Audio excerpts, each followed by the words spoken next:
Ciao a tutti i tifosi del Napoli. La squadra sta lavorando duramente per migliorarsi ogni giorno di più e puntare a grandi risultati in questa stagione. Prima di iniziare con le ultime novità dal mercato, ricordatevi di mettere un like e iscrivervi al canale per non perdervi nessun aggiornamento.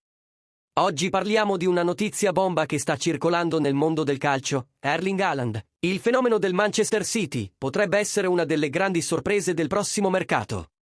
Ma attenzione, c'è una questione importante da risolvere: il suo salario. Nelle ultime ore si è parlato di una cifra incredibile, 24 milioni di euro all'anno. E sebbene il Manchester City abbia fatto di tutto per metterlo al centro del progetto di Guardiola, si vocifera che il Napoli potrebbe essere interessato a tentare il colpaccio.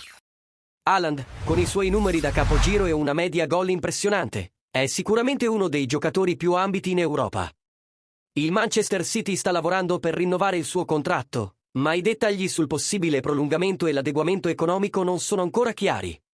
E qui entra in gioco il Napoli. In caso di complicazioni nella trattativa con il City, il club partenopeo potrebbe tentare di inserirsi e realizzare un sogno proibito per i tifosi azzurri. La domanda, però, è: il Napoli riuscirà a sostenere un ingaggio così elevato? Sarebbe un'operazione ambiziosa, ma con un possibile rientro economico dalla Champions League e alcune cessioni strategiche, tutto potrebbe diventare realtà. E voi cosa ne pensate? Vedremo davvero Haaland vestire l'azzurro nella prossima stagione?